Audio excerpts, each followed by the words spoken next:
Hello, everyone, wherever you are, and thank you for joining us for another climate talk by Porto Protocol. Thank you, Carlo, Rovina, and Paulo will join us any second. As usual, I will introduce Porto Protocol for those tuning in for the first time. We are an international foundation on a mission to build an open platform of climate solutions spread across the wine value chain. We have the ambition of acting as a catalyst for climate action within the wine world. And we are expanding this path based on collaborative sharing, doing it together with a growing community. And this community has members spread across the wine value chain from different wine regions, different sizes, and different stages of climate action that are sharing what they are doing to address climate crisis. We are not looking for perfection. We are looking for action and to grow this collective voice. So consider this as an invitation to act and to join us. We would love to meet you, and we are a click away. And within the spirit of collaborative sharing, let me tell you about an initiative by Grapes for Humanity Global Foundation that we are honored to be joining. Grapes for Humanity has partnered with international auction house Christie's to organize a first-of-its-kind online charity along with other co-hosted events on both the East and West coast of America. This online event will be held in the fall of 2021, and funds raised will be donated to establish organizations known for developing and disseminating climate solutions for the wine industry, including the Porto Protocol Foundation. This initiative counts with the engagement of names such as Hugh Jackson, Miguel Torres, and David Pearson, as well as with rare exceptional wines and wine experiences provided by legendary winery owners such as Chateau Lafite in Marchesi, Frescobaldi. But the list of packages to be auctioned is far from complete. And together with Grapes for Humanity, we have the wish of making this auction the most representative of wine regions across the world. And for this, we will start to contact selected members of ours to ask for their support for this cause. Now, going back to these climate talks, they are our most important tool, at least the most visible tool we have of fulfilling this mission of ours, having people from different regions, profiles, companies, share with our community their experience, the best they have done and that they know. And today we're here for the third edition of the Business Sense of Internalizing Climate Change. The reason why we repeat this topic every 3 months is because we believe that we should not only bring to the table climate solutions of a more technical nature, but also the why companies should address climate change as part of their business. And so for that, as usual, we have invited different business leaders to share their path and strategy. This time, we have been able to bring different stakeholders of the wine value chain, and hopefully we'll also be able to understand how they can work together towards a common goal of climate action. So let's start by introducing to you Carlo Mondavi. Hi, Carlo. Carlo is joining us today from Oregon, where he's doing the demo of his new product, if you can call it that, or his new mission, as he's the co-founder and chief farming officer of Monarch Tractor. But he's not only here on behalf of Monarch Tractor, he's also a producer, and he's engaged with Ryan Winery, he's engaged with Continuum Estate, and he's also engaged with Sori della Sora in Italy. And he's also the force behind the Monarch Challenge, which I will not introduce to you because I'm sure that Carlo will. And then we have Paulo. Hello, Paulo. Paulo is joining us with two hats, let's say. On one hand, he's joining us as the chairman of BA Glass, a glass manufacturer that is present all over Europe. And on the other hand, he's also here as the chairman and also former CEO of Sonai, a multinational company managing a diversified portfolio of businesses, but most importantly, to what brings us here today, the biggest retailer in Portugal.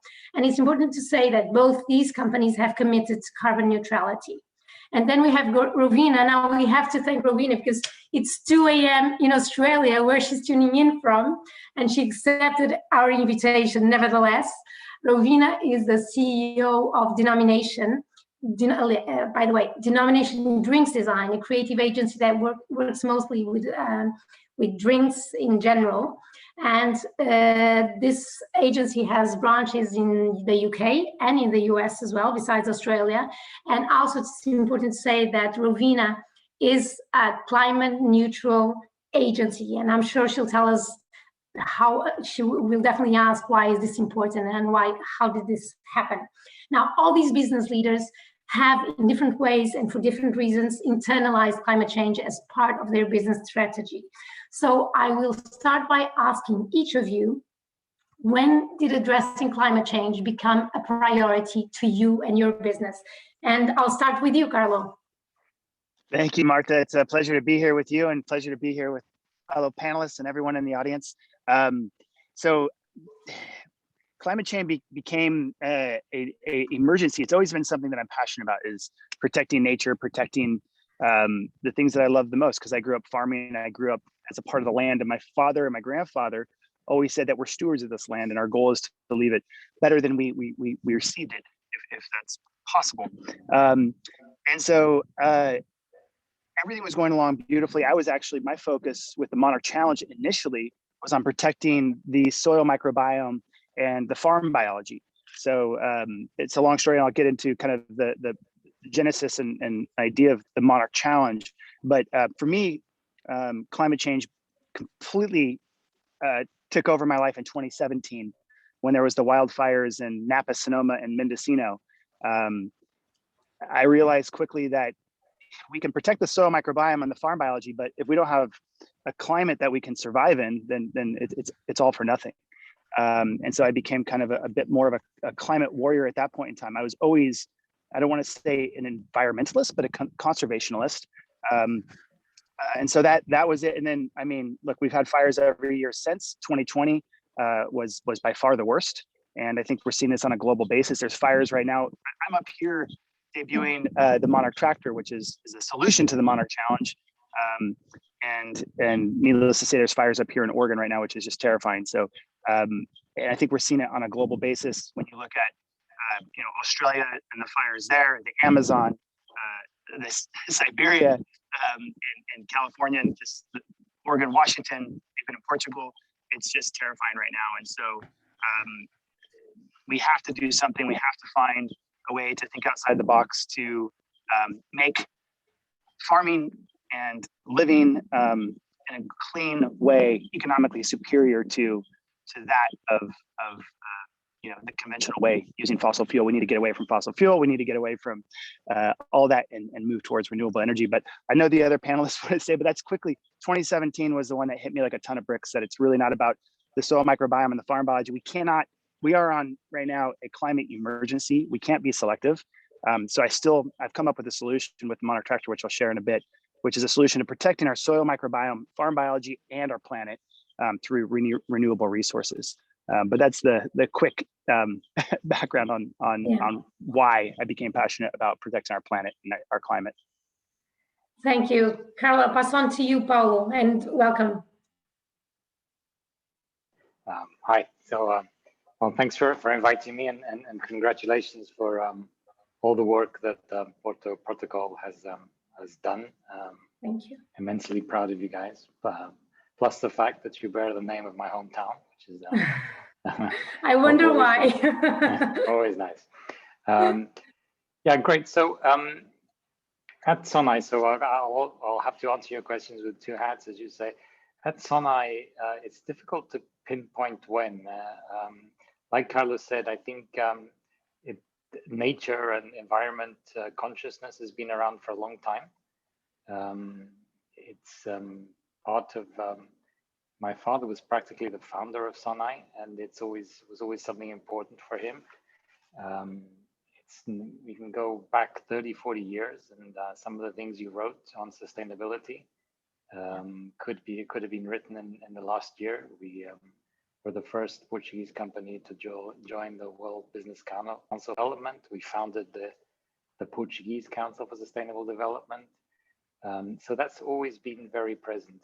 Now, climate change in particular, I think, became a bigger priority within all the goals that we have in sustainability.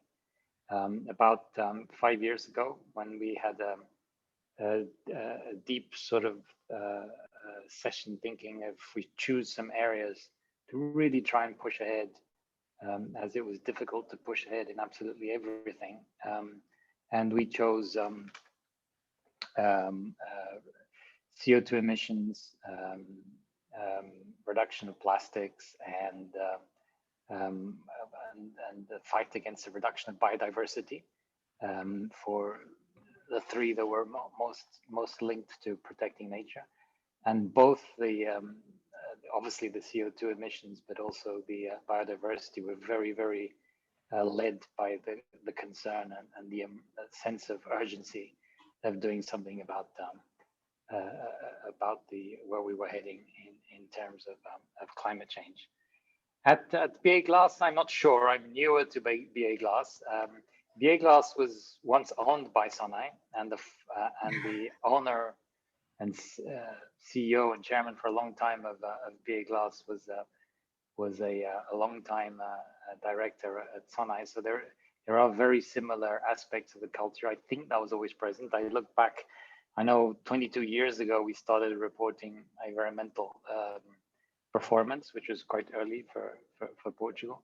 I certainly feel that in the 5 years that I've been on the board, there has been a step up in the attention and the time dedication given to climate change. In both cases, Sonai and BA Glass, there's a lot of support for by the majority shareholders for this, and that as a CEO, when I was a CEO, was always a huge plus. I mean, a lot of the listed companies struggled a few years ago to actually spend any real resources on environmental issues because there was not a lot of support from the capital markets.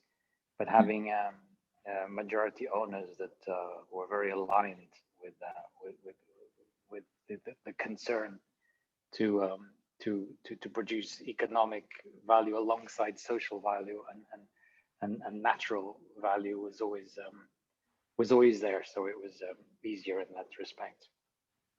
All right, thank you, Rovina. I know what you're going to tell us is completely different, so go ahead. It is completely different.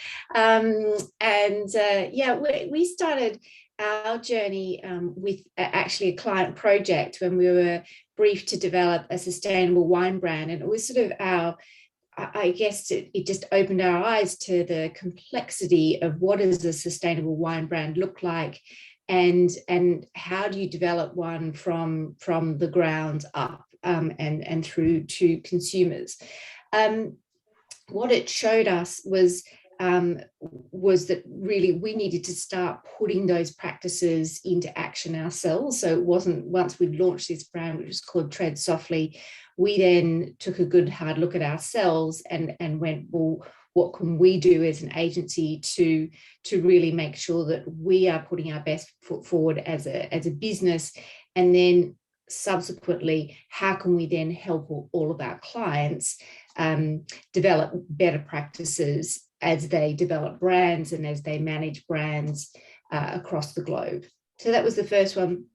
We also have a series of internal workshops that we do on anything. So the designers can come up with whatever they're passionate about.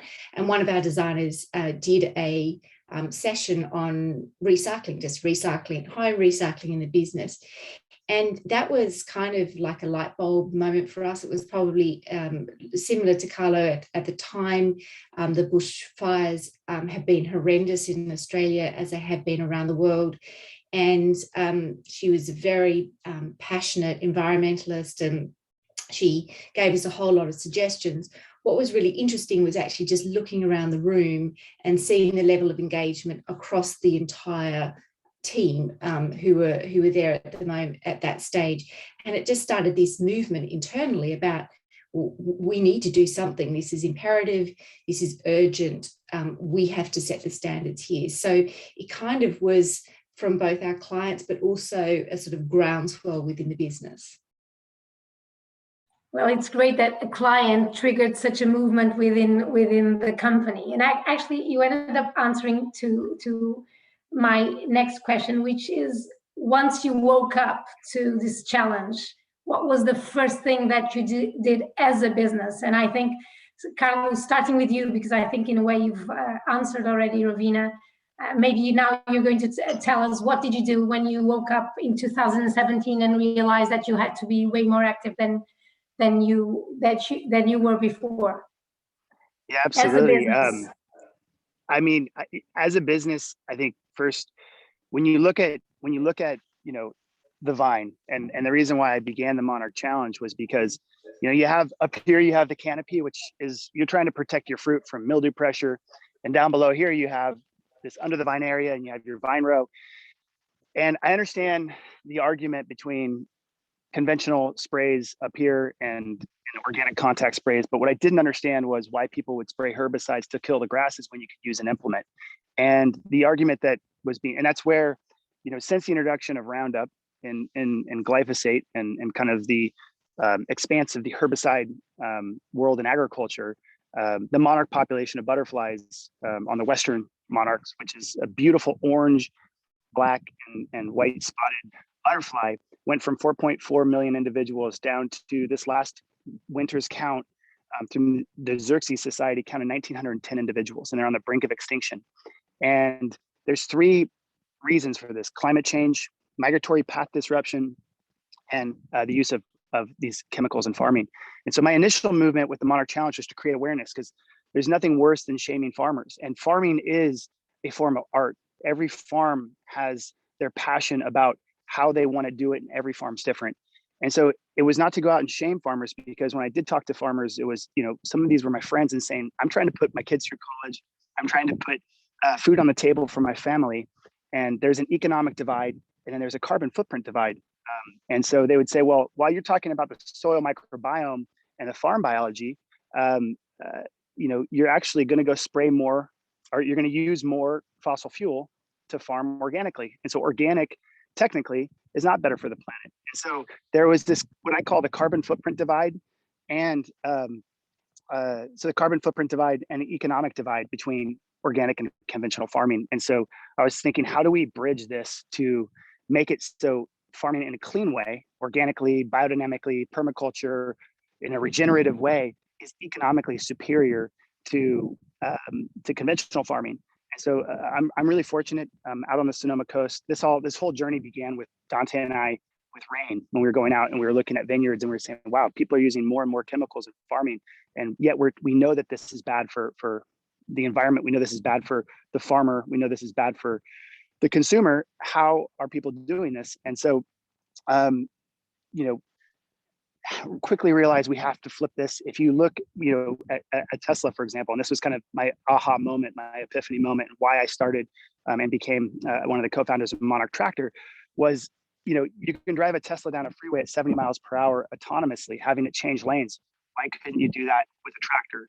And so through this challenge and through all this, I actually started a company with the aim to make farming in a clean way economically superior, and that's Monarch Tractor. And actually, I'll show you guys, because I'm up here at a friend's winery, and we're about to do a demo, and I'll show you what we're trying to get rid of, which you can see that diesel tank and the fuel dependency of farming, which is really sad. That diesel is pink diesel. It's subsidized by the government, and it's taken from a mine, refined, brought here, and then burnt. And agriculture on our planet right now is responsible for about 24% of our carbon footprint on a global basis. And one of those tractors turning on that fossil fuel tractor is like turning on 17 cars right now. And so I was really fortunate. I met my three co-founders. Mark came from Tesla in the early days. His first job was to double the roaster production. Final job there was to build a gigafactory. And then Praveen, an engineer genius, our CEO, and Dr. Zachary Alejandro, who's got his PhD in robotics from Carnegie Mellon and a master's in electrical engineering, has been deploying aerospace, auto, and agricultural technologies. But this is what we've come up with, which is an electric driver optional tractor, which will make the economic divide, or we'll get rid of the economic divide between conventional farming and organic farming and the carbon footprint. So now we can move towards a renewable farm where you can use the power of the sun to power your farm instead of fossil fuel. You can take your best operators and get rid of the hazmat suit, where, you know, this right now, any farm on this planet, the most dangerous place on the farm is right there in the tractor seat. And so we're getting rid of hazmat suits. We're going to make farmers healthier. Even if you're using organic contact sprays, you don't want to be breathing that. And so long story short, the way we're going to make this planet better is by making a renewable planet and making that economically superior to the old fossil fuel ways. We've invested into our planet to support fossil fuel. We just now need to invest into renewable energy and invest into weaning our planet away from that. So we don't hit 400, we already have hit 420 parts per million of CO2 on this planet, which just is unacceptable. Meanwhile, while these fires are burning, the very resources that we have that are metabolizing the CO2 to keep balance on this planet is going away. The oceans, all of that. So what became the Monarch Challenge for me to just create awareness, I realized we had to create a solution. And so this year, my brother and I at Rain Winery, we mowed our vineyards with electric power, with renewable power. And so what I'm doing from a commitment from my standpoint right now with Rain is we're moving all of our, we're weaning away from fossil fuel. So everything from being able to go to renewable farming, to being able to also work with people like Paolo and Rowena to use more elegant packaging, glass with a lighter carbon footprint, and all that to be able to, you know, have a lighter carbon footprint. And also, I do want to say that there are ways where we can still have our cake and eat it too. Being clean doesn't mean we have to sacrifice. We can do this at a higher level. And shipping, for example, that can be done with renewable energy, all that. So I do still believe in a global, you know, to be able to drink great wine from Portugal in California, I think that that's still possible, and vice versa, to be able to drink great, you know, California Pinot Noir and Portugal. So I believe in the future, but I also believe that leaders and activists have to stand up and make a stance. And so I want to just say really quickly to the crew at Porta Protocol, to Marta and Christina, you know, big thank you for setting this up, and Paolo and Rowena, it's great to be here with you guys. So that's kind of my quick journey on why I think it's important that we make this all clean. So sorry, I went on a little short, the way you acted after 2017 was through Monarch Challenge, and then by creating a new product, which is Monarch Tractor, as you believe that it was the way to respond to the type of viticulture you believe will be good for the planet. And I did not want to start a technology company. I did not want to be in the tractor business. I literally, this was something that I was so passionate about. And I realized that when talking to these big tractor companies, these are big companies, $120 billion companies, talking to them, and they're just not, they weren't listening. They weren't, you know, so sometimes in order to make change, you have to do it yourself. And so I just was very fortunate to get the introduction of a lifetime to my co-founders, and we now have an 80-person team, and we're growing quite quickly. And so it's exciting. All right. So thank you, Carlo. Paolo, you mentioned that it all started more or less when you started taking this into the business, that it started more or less 5 years ago in a thinking meeting that you had. How did you trigger this in the company? So you had a meeting, I imagine, with all your directors. How did it leave that meeting room into reality, into the operation? Well, you're on mute. Okay, so we have, starting with Sonai. Sonai is a very diversified company, but we have a group dedicated to sustainability, which has senior people from all the different companies, and that's where we do a lot of the thinking on these subjects. And when we chose our priorities, it wasn't that difficult. You know, there is an honest, serious commitment by the vast majority of people working at Sonai to do the right thing. I mean, otherwise they wouldn't be at Sonai if they didn't believe that. we say it so often, and we preach it so often. It must be unbearable to be at Sonai if you don't believe in it. And so there isn't like a resistance that I've heard of other companies. You know, people wanting to hit their financial KPIs and not wanting to lose time with other stuff. That really does not exist. And so there wasn't a lot of resistance. I think the first battle and first challenge was to understand. Really understand the thing. You know, it's quite complicated with all these different scopes, and as Arina was saying, with all the implications. If you look at from the very beginning of the supply chain to the end, it's really complex. And understanding where were the big opportunities to start with, that was our first concern. And the really good news was that the beginning, the first opportunities were really large, and actually economically very interesting as well. So there was a lot of energy, and then people believe in this passionately. So you could see people particularly proud to be involved in projects that affected nature and climate change. So it wasn't difficult. I can be a pushy CEO when I have to, but that was not needed at all. And at the glass company, at BA Glass, it's very clear. You know, glass is such a marvelous material in so many ways, and so aligned with you know, long-term sustainability in terms of reuse, reduce, recycle, the process itself. And so the fact that it is energy intensive and has a lot of CO2 emissions and is an obvious concern, right? So we don't need to spend a lot of time knowing where to focus. You focus on reducing CO2 or however you can. So that was very, from a practical perspective, is also easy to accelerate because focus was naturally there. Let me ask you, starting with BA, and also because we know that BA is on one hand, not BA, but glass or glass bottles, heavy glass bottles are the element that contribute the most to the carbon footprint of wine. And on the other hand, and that's why we invited you here today, we know you've launched this challenge when you became a chairman of BA of achieving carbon neutrality by 2030, if I'm not wrong. What was this? Oh, sorry, not 2030. Oh, sorry. 50% reduction by 2030. Okay. But nevertheless, what does this mean for BA? What does this mean in terms of team, but also in terms of goals? So can I show you a chart?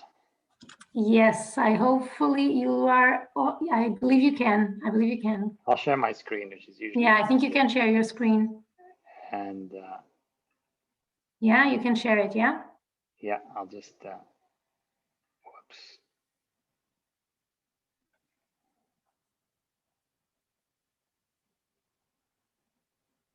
Can you do it? I think so. Give me a second.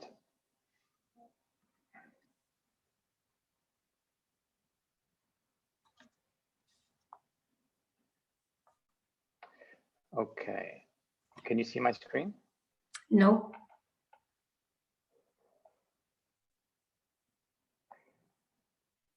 Okay, so yeah, so I won't be able to do it. It requires me. I don't usually use Zoom, and it requires me. I've given it permission, but it requires me to. All right, don't worry. We can go back to that. If you can have it sent sent by email, when as soon as I get it, I'll share it, and I'll start by asking something else, and we'll share it as soon as possible. As again with your two hats, and I'll be asking this to also Rovina and Carlo.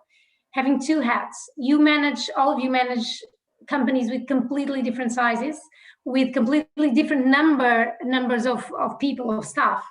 How and again, and being with you, I'll say this to you. I'm a consumer, okay, and I go to the supermarket, for example, talking about your head as Sonai, or Carlo is a producer and Rovina Design Agency, as a different stakeholder from both these companies. How can we guarantee, or at least how do we know that across the whole company people are engaged with these policies, and talking top down? How do we engage a whole company in these type of engagements? Paolo, yes. For me, yes. sorry. Do send the slide if you can. Yeah, it's okay. So it's impossible to know. Sanai employs 60,000 people. Yesterday I was welcoming a new head of sustainability that has been working for a month and a half, and the first thing I asked her is, what did you find? Did you find everyone is really committed and willing? Because it's always good to have outside views and opinions. It's impossible to know, but you can do a lot to guarantee that the vast majority are. And you can lead by example. You can show. You can give great examples. You can educate people. You can have targets that are so that people know that this is important for you. But at the end of the day, I think leadership, if the leaders are committed, it's true. I mean, people want to solve this problem, right? It's not like it's something difficult, like reducing headcount or something that we will cringe to have to do because it's difficult and not nice. No, everybody wants to solve this problem. So if the leaders believe it, I think the vast majority of people will know it's important, and they'll very willingly follow with energy. And you mentioned you can educate. How do you do that? How do you educate, or can you even educate your consumer, for example? How do you see the role? Can you educate a wine producer in that? How do you see that the role of those two companies playing in this value chain? Okay, so consumers and customers is a little bit more difficult, but you can do a lot. Our retailer was basically absent from organic products and health food only 6-7 years ago.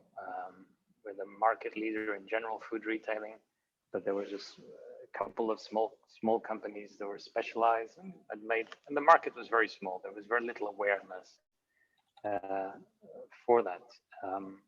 So when a company our size sort of dedicates itself to that and promotes the products and gives it space and gives it visibility, with all the also the digital tools we have of connecting, of giving content and information to customers, it goes very quickly. The market exploded at the same time that we became number one in organic food in less than 2 years, and the market tripled in those 2 years.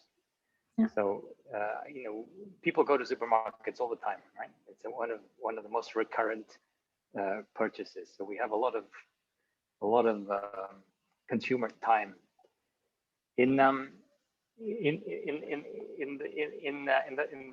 the bottling business, the glass container business. I don't know it as well. I think it's been quite a weird learning experience for me, because I have completely different views from different segments. So if we talk about soft drinks or food, customers just want more glass. They want less plastics and more glass. The market is in short supply of glass, of products, but we don't have enough, because everybody just wants away from plastics. Customers hate plastic and they want glass. in the wine industry, which is, you know, a lot of glass has a high market share. I've seen a lot of concern with CO2 emissions, and people wondering if they have to turn away from glass, and so our mission has been to explain that climate change and nature is not just CO2 emissions, and that the glass container companies are doing a lot in reducing CO2, and explain the track record, not deny that it has a high level. It does have a high level. It is energy intensive. Part of the energy intensive, a large part of the energy intensive is the same problem as all energy intensive industries like concrete or steel or even transport. And we're talking about the energy transition, and it's a global problem. It's not, you know, we could theoretically change all our gas furnaces to hydrogen furnaces without much cost, but there is no green hydrogen. And so it's a lengthy process, and I don't think BA Glass can go to their customers and convince them they have to be pay more attention to reducing their emissions. What we can do, and I think this year is a big year for that for BA Glass, is show them that we have alternative products that have already a much better footprint than the products they're currently taking, and hoping that they will adhere to these products. And I think there is generally, I don't think it's our mission to educate. I think they know. Now, being from a retailer, we own a lot of square meters, okay, so of buildings. So a lot of the progress we made was related to square meters, to building, to rebuilding, to air conditioning. When I look at the wine industry, I think winemakers own so much land. There has to be a lot of opportunity to work on the carbon sequestration, and of course, what matters is the net amount of CO2 up in the atmosphere. There has to be a way for the wine industry to make a big contribution in terms of carbon sequestration, and I don't see that. Also, Carlo is obviously very much on top of it, but I don't see that generalized as a concern, and that would be perhaps something I would dare to bring up with some customers. Well, believe me, that's indeed one of the ways of working, and we have many wine producers. Although I must tell you, and before I move on to Rovina, that we have many wine producers that are part of protocol that tell us that we have to work more with the trade in regards, especially to packaging. But I'll get back on that, and I already have your graphic. Let me just ask Rovina. One of the things that impressed us when we first spoke to you is that in this path of yours of waking up to climate change and to sustainability as a whole, you mentioned that you started talking to your customers, to your clients about this. So the role sort of shifted. How do you do this? How do you play a role in trying to educate, if you can use this word, people and clients most of all? Well, I think as Paolo said, everyone that we have come across is incredibly passionate. They want to do the right thing when it comes to fighting climate change, reversing climate change, and being a more sustainable business. I think one of the key issues is just the volume of information and and option is like, it's like you uncover something and then it goes deeper and then deeper and deeper. It's like, oh my goodness, when is this ever going to end? When can I actually find like a concrete solution? That's what I need to do. So for our clients, it's, we have a dedicated sustainability team at our business, and we're not a big business, but we have 4 people that work on sustainability. And the amount of articles that they have to read every day just to keep on top of the latest legislation and the impact on brands and the latest innovations and technologies is kind of overwhelming for us. So for a brand manager who's got 100 other things to do, it can become sort of problematic. So one of the things that we've been doing is certainly from CMO level down, is talking to our clients about how we can help offer a more objective advice. So being a conduit basically for a whole lot of different partners, from glass manufacturers to energy suppliers to paper manufacturers to printers, and be able to provide them with a suite of tools that best fits that particular brand or that particular company's vision. So, we're not aiming to make companies perfect, but we are aiming to put them on a continuous journey of improvement, as we all are on this journey to fight climate change. You mentioned different stakeholders, not just your client, but the label company, you said others, the glass company, for example. And I'm thinking, when you, as a design agency, and I know there are other design agencies listening to us today, you, at the end of the day, the life cycle, not the part of the grape, of course, that starts with Carlos, so to speak. The design, the what gets to consumer starts with you. But we're talking about POS material, and by experience, I know that sometimes it cannot even be recyclable, or you mix several types of materials. How do you work on that as well with your clients? Do you try to source and try to find materials that are, for example, less that can be reusable, or that can be, well, at least recyclable, or that try to generate the least waste possible? Is it something that you have internalized as a business in the way you act?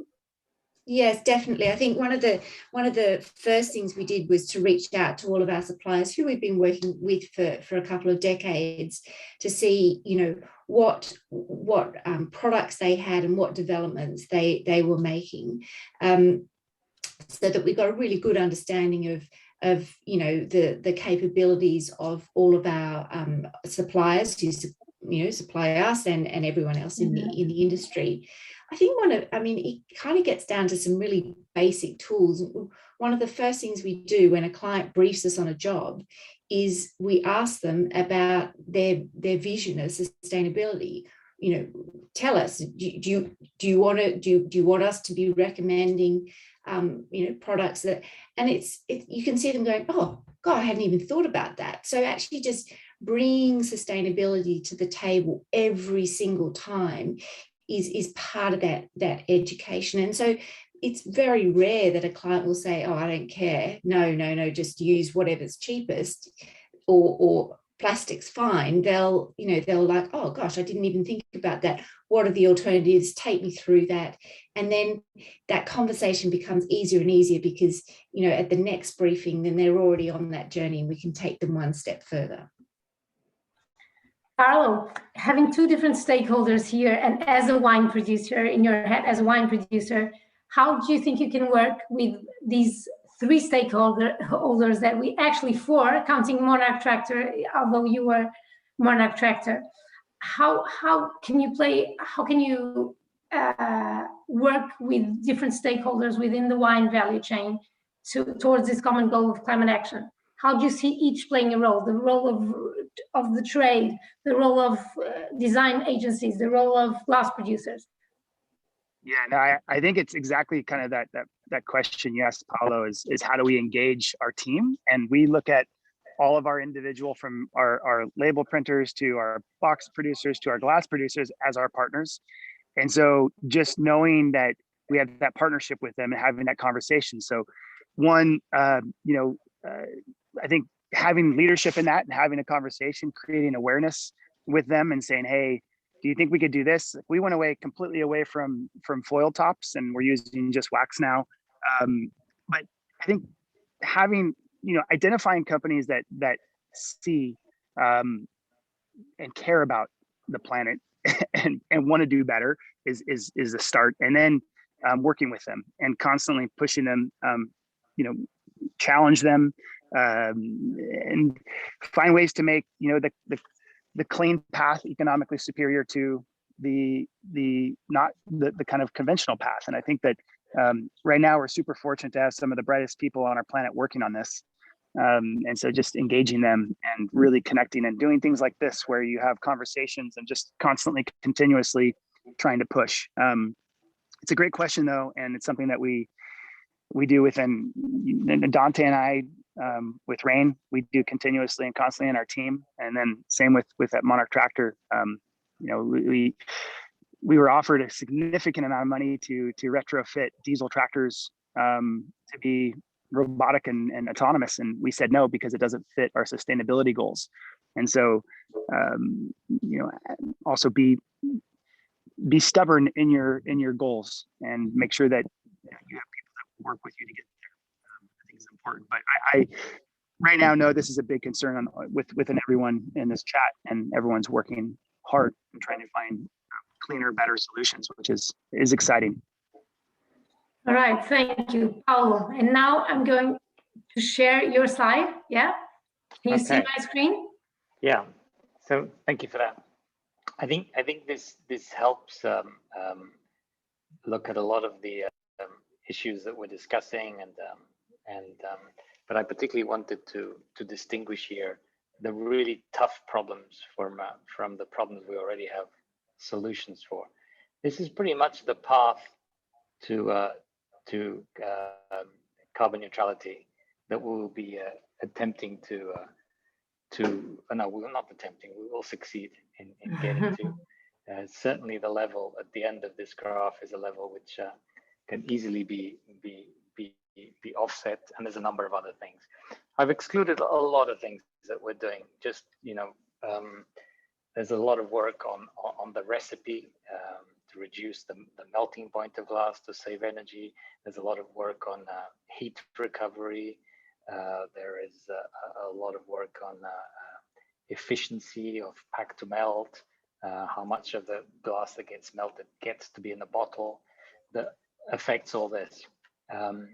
But on the starting point, which is a figure which is often, this is a standard Bordelaise bottle, and figures usually get talked around are around the 307 grams of CO2 equivalent for a bottle. Usually the assumption is that this is without recycled glass, and a standard weight of the bottle of around 420 grams. And the nice thing here is that today there is already an average of the BA Glass group, which would be an average of most plants that are located in export markets, is about 37% of recycled glass use. And this is where we are today. And that's 259 grams. The really, really good news is that we will be able to offer this year the first 3 steps and sell bottles with 166 grams, which is a huge reduction. We have all these needs partners, but the solutions are there. Just to get 90% of cullet is just to increase the recycling rate of glass, and that is being worked out in all the countries that we're on. We're at around 70, but we certainly know how to produce glass bottles with 90%, and we will be reaching 90% in many of our furnaces. The lightweight, we need to work with partners in design and with customers, but we make a lot of bottles around 360 grams already for wine, and we will be launching one Bordelaise in the same weight this year with our pure brand. But we understand that the wine industry sells a lot more than wines. You sell dreams, sensations, lifestyles, experiences. So we need to be, we need to work with everyone to make these bottles also very, very, very attractive. And green electricity, we have all the contracts for plus the investments we made in solar power to be able to supply truly green, not just paying for a little bit more for it to have a green stamp, but actually buying it from electricity producers who produce the exclusively renewable energy. So that's we know how to do it. All the technology is there, and we are doing it this year and rolling it out everywhere over the coming years. The next two steps are difficult. And that's where the evil problem of intense energy. And what we're doing there is we are committing to having our own first hybrid furnace working in 2025. And we are part of a group of European-based glass container producers that have already agreed to build one as we speak. It will be slightly different from the one we are committing to put into place, but it is ongoing, and this will be a big step. I mean, it is very expensive today, but this is a key step. But it needs a lot of work with our suppliers and a lot of investment in research. But we are confident that we will get there. And then the last step is even a little less mature, which is carbon capture and carbon storage technology. But we are also working on that. We are very fortunate that our shareholders have told us they've created a special fund to invest in this theme of reducing carbon emissions, which doesn't sort of count to our P&L. It's like a share capital increase every year that we do not have to remunerate of close to 10 million euros. So we'll be investing in the next 10 years, that plus the company resources. This will cost 270 million euros of capex to ensure that those two last steps are viable. Now, as you know, furnaces are big investments, and they don't get replaced until they get to the end of their lives. Otherwise, it would be a very serious economic problem. So that's the reason why it takes time. We believe we will have the solutions for the first hybrid furnace step in 2025, and it won't take that long to get to the right carbon capture technologies either. But to replace our furnaces in all our plants will take time, and that's why we have adhered to the science-based targets, and we have submitted our proposal on an annual basis. But the most difficult thing is it takes time to replace all these furnaces. Is it fair to say that when you look, for example, at stage 3, having 90% of recycled glass is not only dependent on you, but it's also dependent on other stakeholders? My two hats are relevant here. So partnerships. Very relevant. Yes. With retailers here are important. Partnerships with the states and the recycling organizations, and obviously the rules that are made around that. All this requires a lot of progress. The good news is that if you were to project this graph backwards, you wouldn't have to go that far back to when the 307 grams were closer to 700 grams. Yeah. So there is a lot of progress, but each one of these steps requires partnerships with a lot of people. We can't do any of this on our own. No, but going back to your Sonai hat, that will be a very important one. And also, as per to protocol, going to stage 4, it's one of the things that many wine producers tell us. The more wine producers go into lightweight bottles, the easier it will be to engage with consumers, making them understand that a lightweight bottle has nothing to do with the quality of wine inside. And in fact, let me just say that one of the things that we realized as a team is that many times the prejudice, if we can call it that, of having to have good wine, fine wine in a heavy bottle has more to do with producers than with consumers. But this is not a talk about packaging, so I will not go there anymore. Now, Rovina, let me go back to you. Let me ask you something. You became in this journey, you became a climate neutral agency. You became climate neutral certified. What did this help you? What did it bring to the business? What did it bring to the team? And I'll stop sharing now. Oh, look, I think becoming climate neutral from a team perspective was just a really motivating factor amongst our 3 officers. And so, everyone within the business is incredibly passionate about sustainability. We employ the services of Circuthon Consulting about a year ago to do company-wide training in sustainability.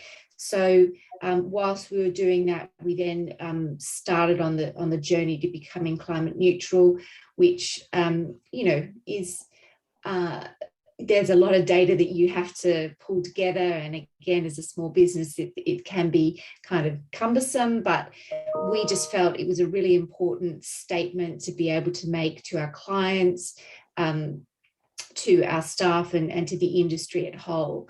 And certainly for our staff, they just loved it. We, as soon as we were able to announce on Earth Day in 2021 that we were climate neutral, all of the team, put up on their personal Instagram how passionate they were about the business and how excited they were to be part of the movement.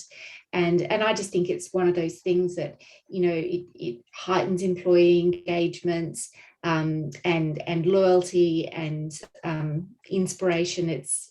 I can't see any negatives. And it also enables us to involve them in what they can do in terms of how we operate as a business. We're a paper-based company, we print things out. How can we reduce that? How can we look at different options within the business, as well as what we actually recommend to our clients. So yeah, it was a great step for us, and like our clients, just one step on this journey to fighting climate change. Let me just ask you a simple question. Did it help in any way organize the business, look at the information in a more organized fashion, or not at all? Just in comparison to other certifications. No, I wouldn't say that it did that. I think what it did do is it highlighted a number of different strategies that we could partake with to make sure that we changed electricity providers, we changed our car fleet to electric car. We did a whole lot of things to make sure that that every year we are getting better and better. All right, just 2 simple questions, one simple question for each of our guests before I ask you for final messages. Carla, one of the expressions you've used quite often throughout this talk is economically superior or economically interesting. And I mean, again, we deal with many wine producers on a daily basis, many of them quite small. And not all, I'm sure, have the means to invest in a Monarch tractor, not yet, at least. How would you describe the benefits of having what you call, because we took these words not from you, but from one of your colleagues at Monarch Tractor, one of your co-founders, of having a climate-friendly farming approach? Do you think it's the way to go, because the business risks of not implementing it are way bigger than if you do so? Does the economic pillar come into play? I mean, it's a great question. I think We can't hear you well. Sorry. Farms. Okay, now good. Can you hear me? Now we can. Yeah. Sorry. Can you hear me now? Yeah. Okay, sorry about that. No, yeah, I think that's a great question because, I look at a lot of the small family farms and they get it. And a lot of the small family farms are actually the ones that are, excited about and already implementing organic and beyond practices in their farming. They look at it at a smaller number. It's when you get to the big companies, the massive companies. I look at like Rain's 18.5 acres. When my family sold Robert Mondavi Winery, there was 1,600 acres just in Napa and 8,000 acres just in the state of California. And so the impact big farms have, and by the way, we are consolidated by even bigger company. And so the impact big farms have way outweighs the small families. The small family farms are the ones that do buy Monarch tractors, that do farm in really elegant ways and are super concerned about, the planet. And the big companies typically have a deep concern about sustainability, but they have shareholders to answer to. And so they're looking at the economics. And so the reason why we flipped the script was because I can talk to all of my friends, and this was before with the Monarch Challenge in terms of talking about the soil microbiome, the farm biology, and the overall health of kind of our planet. They were already farming at a high level, most of them. Many of them, after talking about what herbicides do and some of these chemicals, systemics, et cetera, they if they weren't already off it, they went off of it. It was the walls that we hit were with the big farms, the big agricultural conglomerates. And so that was where we said, if we can make this economically superior, because nobody at the end of the day wakes up and says, I want to go spray herbicides, I want to go use chemicals. They do that out of the economics. They do it to basically first create a crop. Farmers are the most important people on this planet. This is how we eat. And so, we have to make sure that we give them the economics to be able to do it at a high level and to make their jobs really fulfilling as well, because of how important their jobs are. And so by making it economically superior, you can kind of have your cake and eat it too. You can farm whichever elegant way you want to farm, and be able to do it in a way that is both great for our planet, creates a better quality in the product, and also is economically superior. So I think that is the challenge that we all face, is how do we make this economically superior, whether it's glass, paper, boxes, the actual agricultural side of the practice of creating delicious goods. And so it's been amazing. In fact, we've got incredible partnerships with some of the largest companies in the world on the agricultural side, not just in vineyards, but in orchards and beyond. And so it's been great to see that once you create that bridge, everyone wants to go over it and get to the other side. Right now, it's the shareholders, they unfortunately are more concerned about earnings, I think. And so we flipped the script, and it's working out really well for us. Right, thank you. Paulo, picking up on the word shareholders, because it has a lot to do with the question I wanted to ask, is it possible, I don't even know if it's a reality in the two realities that we're bringing here today, to have, for example, sustainability indicators or sustainability KPIs? Is that, for example, a type of solution that you can embrace in order to engage at a higher level companies of the size of the ones such as BA and Sanai? You're on mute. Sorry, thank you. Yes, absolutely. Both at BA and Sanai, all levels have sustainability KPIs on their main KPIs, including CEO, executive directors. It's part of our philosophy that nature and social value is on par with economic value, and so that is the case already. And let me ask you, just to finish, do you think that not having that, especially when it comes to climate change, has a higher business risk than doing it, though it might have investments that you have to make to apply certain measures?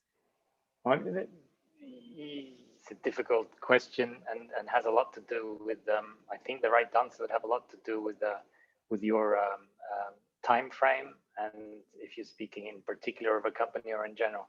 I'm a big believer that business in general will understand that it's just not viable to optimize just economic capital. It will be recognized as a big failure of capitalism, and I think that's become very, very clear. So at least the largest companies and well-intended companies are all engaged on working out how to get to this triple bottom line, how to measure your triple result, your financial result, your social result, and your environmental result. And I think for the first time, I spent many years getting hammered on the head by the market shareholders for spending money on things without return. And that really didn't happen anymore in my last year as a CEO a few years ago. Now, I don't think that's the case everywhere, but I certainly think there are enough shareholders out there that understand that for companies that want to exhibit their economic value added together with a social and environmental value added. There are people out there to listen, and in the long run, it's either businesses understand that or society will not accept the economic system that we have. So I'm a big believer in the long run. How things will turn out in different parts of the world and the ways to get there, they're shaky times. We have some countries zooming off in one direction, and we have a lot of our society split down the middle. But I'm pretty confident of the end result. Thank you. That was great. So let me ask you to finish with three simple takeaway. I wouldn't call it messages, but actions that business leaders such as yourselves from very big companies and very small companies can really take as an example of things they can do within their companies to trigger climate action. And Rovina, you can start with you. Well, I think that maybe the first thing is about communication. So making sure that your discussions about sustainable solutions are sort of at every touch point and with every stakeholder that you work with, be clients, suppliers, staff, and just making sure that you're out there pushing this agenda, because the more we communicate, the more normalized it becomes and the more aware people are. So yeah, I think communication is really important. With our future-proof model, I think Carlo said it really well it's about building a bridge, and then once you've built that bridge, everyone can follow really quickly. And I think for us, it's about doing that. It's about creating that bridge where clients can go on this journey, and then we can help support them as they move through. Third thing, I don't know, just I think being aware of the positive impact that this journey can have on your team is really important. I think it's one of the easiest things to do to really get people motivated and passionate and feel like they are with the right company at this time. Wonderful. Thank you, Rovina. Carlo. Yeah, no, it's a great question, and completely agree with Rowena. I think creating that awareness is so paramount to being successful. For me, in farming, I think right now, going towards a renewable farm, so getting away from fossil fuel farming, getting into renewable energy, skipping the grid. Right now, one electric tractor, for example, like Monarch, can save a farm 53 metric tons of greenhouse gases per year well hooked up to the grid. And if you go to renewable resources, it's 73 metric tons. So it's a significant amount. So I think getting rid of fossil fuel from our life and our diet, on commuting, et cetera, is important. So going electric, then investing into solar and renewable. So whether it's wind, geothermal, hydro, I'm saying solar because it's so beautiful and sunny here right now. So going towards renewable energy. And then, there's one thing we don't, I think, talk about enough in agriculture, and that's one of the bigger aspects of our carbon footprint, and that is tilling. As plants are photosynthesizing and pulling carbon out of the atmosphere, they're storing it in their roots. And so going to a no-till program, I think, is also something that is exciting about. I think that Paulo was referring to that in agriculture. So we can be incredibly green if you just implement those renewable energy, a powering your farm with renewable energy and technologies like Monarch Tractor, going no-till and investing into that.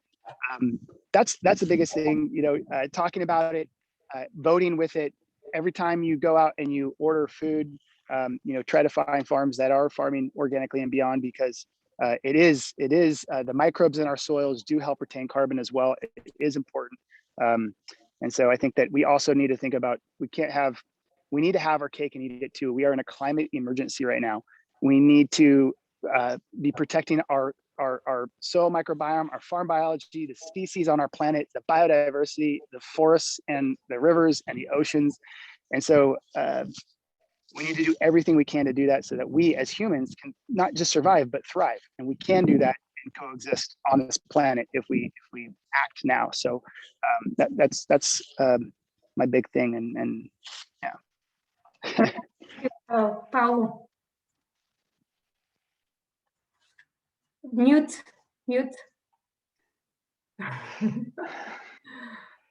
Three things you asked for. Well, I would go with two that have already been said. Certainly, awareness is key, because the answers will come from looking at the problems. Also, I've already mentioned, and Carlo reinforced now, I think wine makers have a huge opportunity to capture carbon. We all know the number of carbon atoms on the planet is fixed; it never changes. Our problem is the carbon atoms that happen to be in the atmosphere as CO2. So capturing them is as good as not emitting them, and the amount of carbon that can be in agricultural land, in trees, bushes, herbs, soils, in buildings, in wood, furniture and wood. There is just in the seas and the rivers and animals, and the gains in biodiversity, and the natural positive effect that biodiversity has on agricultural productivity. It's just got to be a huge opportunity for farmers and landowners. And the third one, I'm sorry if you think this may be because I'm Portuguese, but it's rarely noted that if you put a cork on your glass bottle, you already have carbon neutral packaging in the glass bottle. The amount of sequestration in a cork is bigger than the numbers we have currently shown you. And so you will have a carbon neutral packaging that will become a contributor to carbon sequestration with the numbers that I showed you at the end of the year and going forward. So I know this is different for different markets in different parts of the world, but if you can, put a cork on it. Right. I completely agree with Paulo on that, by the way. I love natural cork. I think they are the best, and not only that, but the green aspect is just such a plus. So. I do hope that cork producers are listening to us, because they just had here a very, well, it's not free advertising. It's a fact that cork has that role. So Rovina, Carlo, and Paulo, thank you so much for being here today. I'm not going to summarize what you said, because I was here moderating, but one thing that is important for all the people on the other side of the screen, all the people that will listen once we make this talk available, we've had here today completely different stakeholders of the wine value chain: a glass producer, a retailer, a wine producer, climate service, if I can call it that, and a design agency. And they all have internalized climate change and have understood the business sense of internalizing climate change as part of their strategy. More importantly, we've had 3 companies from different industries with completely different sizes, and they understood the need that we as a species have to do this. So hopefully this has been so as well. Now, our climate talks will continue. We'll have a break from them throughout August. And then in October, we'll be back. We'll be back with energy management throughout the wine value chain to start with. We'll have circular innovation, again, the role of soils. And then we'll be also looking into the efficiency in where climate change meets efficiency in a wine operation. All this along again with another business sense of internalizing climate change. Next edition will be in October with Caroline Thompson-Hill from Accolade Wine, with Nicole Sierra Rollet from Chêne Bleu, and Michele Imanelli from Saceto in Italy. So we'll hope to continue to have you. Remember, we invited you to become a part of a Porto Protocol and be engaged. And thank you again, all of you, for being here. And I'll abruptly end this webinar. Thank you. Bye-bye. Thanks. Thank you. Thank you. Nice to meet you, Carla and Ravina.